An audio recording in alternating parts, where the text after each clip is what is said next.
इत्मीनान से खुल जाते हैं तकदीर के राज। शुक्रिया। स्पीच की तैयारी पूरी है, सही है, स्पीच की तैयारी पूरी है, बस कोई अटक ना आए। और अभी मैं फ़िलहाल सो जाता हूँ क्योंकि 12 बजे हैं। तुम सोच रहे हो कि मैं 12 बजे कैसे सो रहा हूँ, ऐसा मतलब जो पहले से देख रहे हैं उनको मैं बताता चलूँ कि भाई जल्दी उठना है ना, रात को जागना है। इस वजह से तो अगर मैं अभी सोया तो मैं 2-3 बजे उठ जाऊँगा, तो फिर उसके बाद मैं सोऊंगा ही नहीं, है ना, क्योंकि 9 बजे अपन को जाना है स्पीच के लिए, 9 बजे स्पीच के लिए जाना है, तो इसीलिए।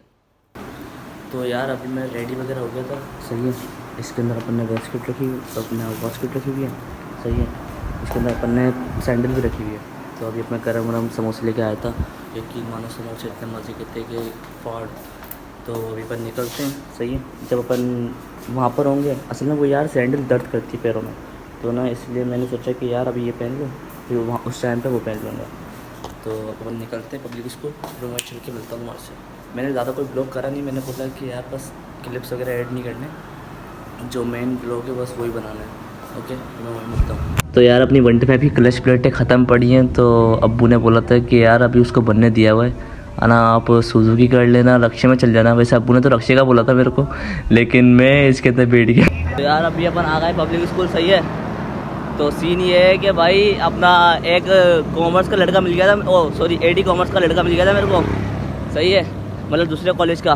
तो यार उसने ड्रॉप कर दिया है, मतलब अच्छा लगा यार, मतलब एक दूसरे की हेल्प करते ना ऐसे, तो बहुत अच्छा लगता है यार। मतलब कोई दूसरा हमारी हेल्प करे, कोई हम दूसरे की हेल्प करें, तो ऐसा अच्छा लगता है। तो अभी अपन स्कूल आ गए, पब्लिक स्कूल। अब उन्होंने बोला है कि वहाँ से घूम के आओ।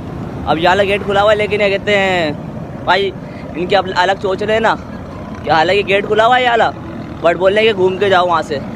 तो अब मैं कहते घूम के जा रहा हूँ, सही है यार भाई। मतलब कि यार ये जो छोटी छोटी चीज़ों के चक्कर में ना लोगों को परेशान करा जाता है ना, ये बड़ा बुरा लगता है कि यार हाँ लड़के खड़े हैं, सही है, शायद वही पब्लिक स्कूल है। मैं मोबाइल वगैरह रखता हूँ, है ना, ताकि अच्छा नहीं लगता ऐसे दूसरों के आगे ऐसे ना अपना कैमरा पकड़ के ब्लॉग करना, क्योंकि इतनी अवेयरनेस नहीं है। तो मैं मोबाइल रखता हूँ और अब देखते हैं क्या सीन बनता है।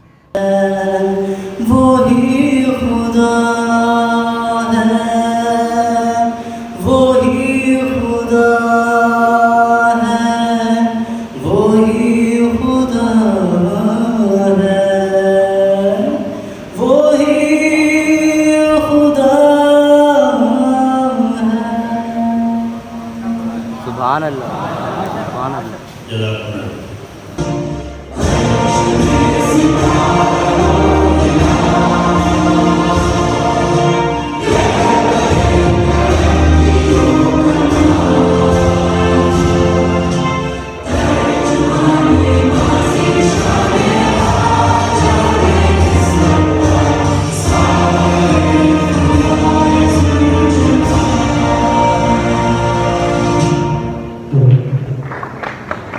जोशे किरदार से खुल जाते हैं तकदीर के राज।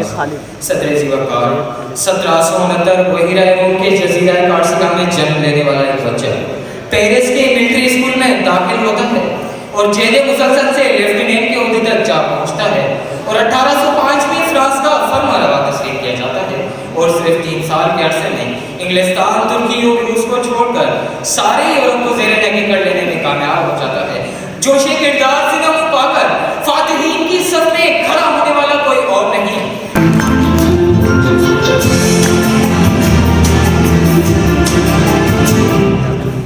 देते हैं तालीम मसावा। बिस्मिल्लाहिर्रहमानिर्रहीम।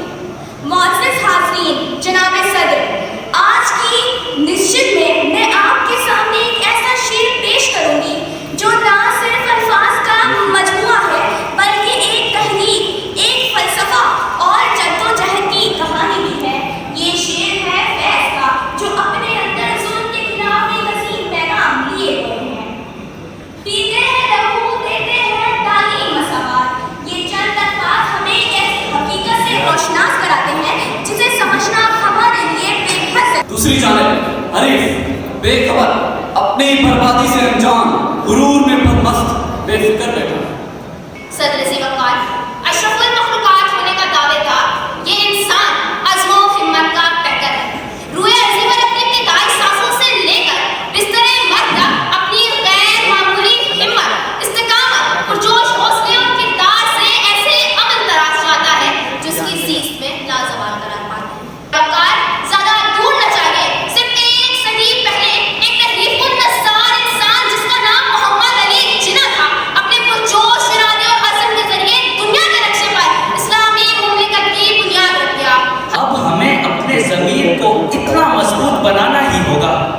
कि हमें अपने जालिम रहनुमाओं का कोई खौफ ना हो और हमारी ज़बान हमारे दिल की रफीक बन जाए।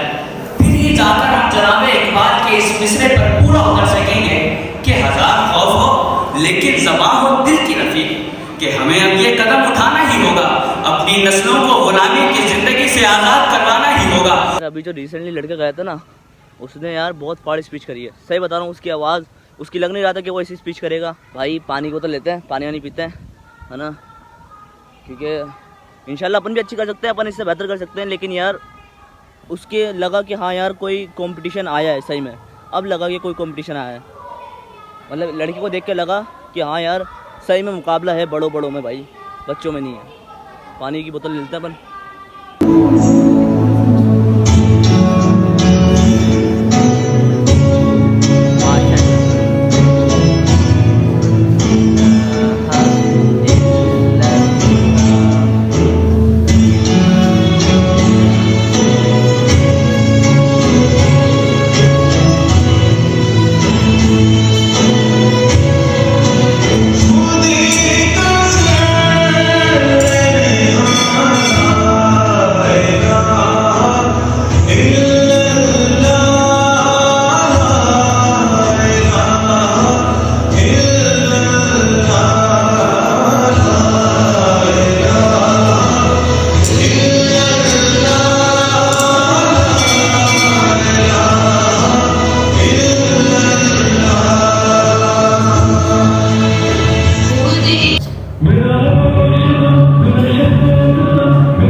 तो इस टॉपिक पे बात करी। अफसोस कि हम दुश्मन को असल से पहचानने के अपना पुराना पापी है, परसों नमाजी पर न चला। क्या खूब अमीर फैसल को सन्नूसी ने पैगाम दिया, वो नाम नस्ब का हिजाजी है पर दिल का हिजाजी है।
Okay bro, let's go.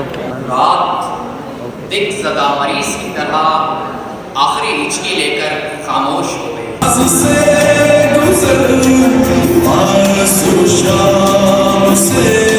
अज़ल से कर रही है जिंदगी तजर्बे, लेकिन जमाना आज तक समझा नहीं सोदोजिया।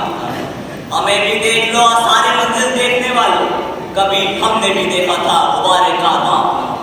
इकबाल के साये नसीहत और आगोश हकीकत ने अपनी परवाज़ों को उस अते इखलाक तक ले जाने वाले सामने गिराम और मेरी गुफ्तार को अपने ज़ोवे समाज से मुनव्वर करने वाले सुरजी वक़ार।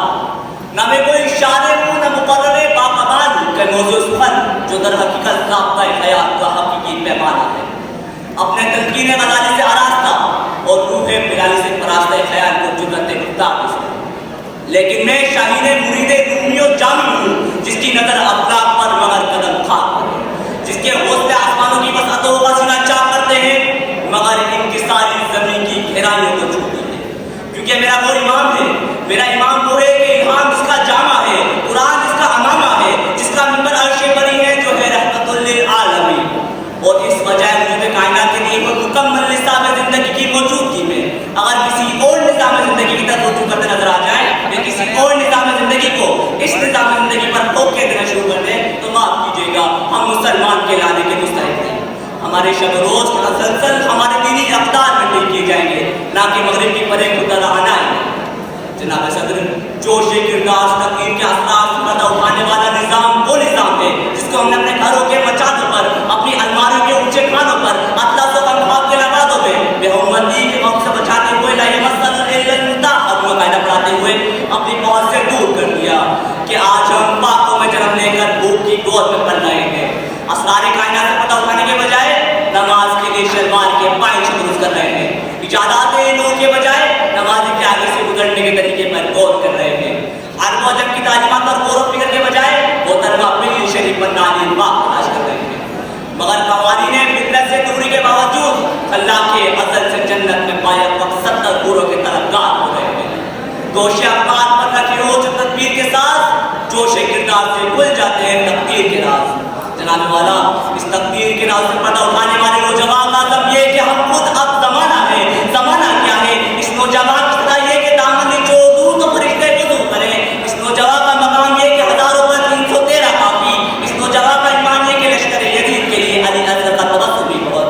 मगर ध्यान रहे कि मुलाज़माने हरम की तंगियाँ कितनी ही बढ़ जाए, मंजिली के मिंबर से कैसे सितम उठाया जाए, गुरूरे जो बहुत आसान नहीं रहेगा। हम इकबाल के ख्वाब की ताबीर है, हमारी रग में बलबले हैं, हमारे कदमों पे दलदले हैं, हम में जीने के हौसले हैं, हम सो नहीं सकते, हम अपने ख्वाबों की ताबीर के लिए जीते और जागते हैं और जागते रहेंगे। जनाब वाला, और अगर जोश किरदार से खुलने वाले तकदीर के राज़ों के मुज़ाहिरे का मुशाहिदा करना है तो अरबा करीम की सूरत में देखो, पूरी दुनिया को हैरान करने वाले अली मुइन नवाज को देखो, माया कारनामे दिखाने वाले इब्राहिम शाहिद को देखो, खेल के मैदान में कमर हसन रज़ा को देखो, जाबाजी में नक्श बिनास को देखो, 5 मिनट में जोश किरदार बात करने वाले मुकर्रर की सूरत में मुझे देखो और ये जान लो कि जोश किरदार से खुल जाते हैं तकदीर के राज, जोश किरदार से खुल जाते हैं तकदीर के राज। शुक्रिया।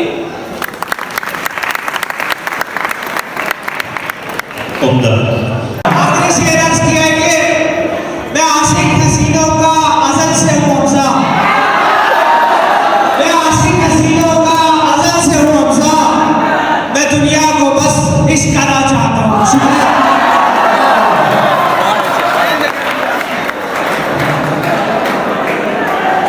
मतलबी ज़माने में सच्चा दोस्त चाहता हूँ, मतलबी ज़माने में सच्चा दोस्त चाहता हूँ, मेरे साथ मैं क्या चाहूँ, किसी को बेइंतहा चाहना जुर्म है तो, किसी को बेइंतहा चाहना जुर्म है तो, मैं गुनाहगार हूँ अपनी सज़ा चाहता हूँ। उम्मीद है मुझे तुझसे कुर्बत की ज़ालिम, उम्मीद है मुझे तुझसे कुर्बत की ज़ालिम, कितना नादान हूँ हंसी बेवफा से यहाँ सिर्फ एक बात बताता चलूं जो मैंने यहाँ बैठकर महसूस की कि यहाँ पर खड़े होकर 3 चीजें। एक जमाने में मुबाहिसा हुआ करता था। तो ये अपन को मिला है, सही है यार। अपना सर बता रहे हैं कि भैया अलग अलग मतलब बहुत ज़्यादा बताएं भाई।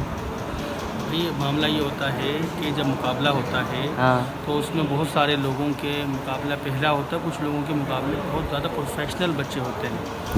ये 8वीं या जो है 8वीं दफ़ा या 9वीं दफ़ा वो जो है मुकाबलों में हिस्सा ले रहे होते हैं। तो इस लिहाज से बिलाल आपने बहुत अच्छा परफॉर्म किया। आप एक लम्हे को आपने कोई गलत तलफ़ुज़ या कोई गलत शेर नहीं पढ़ा या आप तकरीर भूले नहीं, और आपने पूरी अपनी क़ुव्वत गुफ्तार का मुज़ाहरा किया। खाना खाते हैं, उसके बाद अब यहाँ से फिर निकलते हैं घर के। तो चलो भाई आज का यहीं समाप्त करते हैं, सही है। तो ये था अपना सब कुछ, अच्छा लगा यार, बस अप्रिसिएशन मिली है ना, उससे अच्छा है। अब देखते हैं कॉलेज के अंदर टीचर्स वगैरह क्या बोलते हैं, मैं तुम्हें बताता हूँ। मैं घर जाके मिलता हूँ, मैं बहुत थका हूँ, तो मैं घर जाता हूँ फिर मिलता हूँ। ओके, अल्लाह हाफिज़। तो यार अब एडिटिंग करने बैठा था मैं, रात के तकरीबन 5 बजे के बाद का टाइम है, तो मैं एडिटिंग करने बैठा था और मैंने सोचा कि यार चलो डिस्कशन कर लेते हैं, फिर उसके बाद ये फिर मैं ऐड कर दूँगा। तो सीन ये था कि यार पूरे अलग अलग डिस्ट्रिक्ट से कॉलेज से लड़के आए हुए थे, सही है। अब ये लड़के भाई मैं तुम्हें बताता चलूँ कि मैं भी अपने कॉलेज से सिलेक्ट इसलिए हुआ था क्योंकि मेरे कॉलेज के अंदर मैं जिससे मेरा कंपटीशन था, मैं उन सबको हरा के है ना फिर मैं अपने कॉलेज सिलेक्ट हुआ था। तो ये लड़के सैकड़ों बच्चों को, हज़ारों बच्चों को हरा के फिर ये 30 सिलेक्ट हुए थे डिस्ट्रिक्ट से। तो ये 30 बच्चे सिलेक्ट हुए थे और इन 30 के अंदर से जो पहला जो तकरीबन 10 से 12 बच्चे ऐसे थे जो पहले से 6 से 7 बार कर चुके थे। देखो मैं ये नहीं बोलूँगा मैं अब कहीं रोने लेके आ जाऊँ कि यार मेरे को ट्रॉफी नहीं मिली, मेरे को ये फर्स्ट सेकंड थर्ड नहीं मिला, ऐसे रोने नहीं लेके आऊँगा। देखो जो बात है वो बात है कि जिसको भी मिली ना पोजीशन, वो हकदार था उस पोजीशन का। जिसको भी पोजीशन मिली है वो हकदार था, क्योंकि मैंने जब उनकी स्पीच देखी तो मेरे को लगा कि हाँ ये सही में डिज़र्व करता है बंदा। तो मेरा था फर्स्ट टाइम, और बट 12 बच्चे ऐसे थे जो पहले से 6 से 7 बार स्पीचेस कर चुके थे। और मैं जब वहाँ खड़ा हुआ सबसे पहली बात मैं घबराया बिल्कुल नहीं, क्योंकि मेरे को खान साहब की वो बात याद थी कि सबसे पहले आपने घबराना नहीं है, तो मैं घबराया नहीं।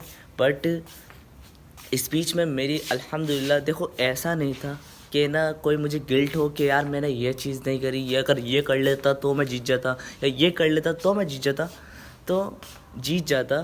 तो मेरे को इस बात का कोई गिल्ट नहीं है, क्योंकि मैंने कोई मिस्टेक नहीं करी, मैंने अपना 100% दिया। बट अब अगर पोजीशन नहीं बनी तो इट्स फाइन, मैंने अपनी पूरी कोशिश करी, सो दैट्स ग्रेट।